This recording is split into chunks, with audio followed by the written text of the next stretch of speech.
Manage Galaxy AI features on your Galaxy S24. The Galaxy S24 is Samsung's first phone series to introduce Galaxy AI, aka Advanced Intelligence. And if you followed the news lately, you have likely heard of at least a few of these new AI tools. They're the talk of the town.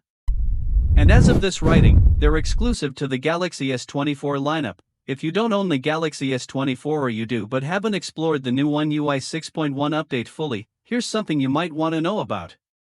The latest firmware update adds a new category for Galaxy AI inside the Settings app, where you can manage many of these new AI tools individually. From this new settings screen, you can even decide whether you want Advanced Intelligence, AI, data to be processed on-device or online. Manage Galaxy AI on your Samsung phone. To access this new settings menu for Galaxy AI features, first open the Settings app on your phone.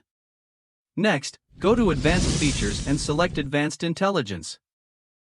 Here is where you can access settings for almost every Galaxy AI feature individually, including 1. Live Translate, 2. Samsung Keyboard, 3. Interpreter, 4. Samsung Notes, 5. Voice Recorder, 6. Samsung Internet, 7. Photo Editor. By tapping each of these categories, you will gain access to a variety of settings and options tailored specifically for the selected AI tool. For more privacy, you can also tap the Process Data Only on Device toggle switch to prevent data from being processed online. However, keep in mind that online processing offers the best results, and some Galaxy AI features may not work at all if they can't be processed online.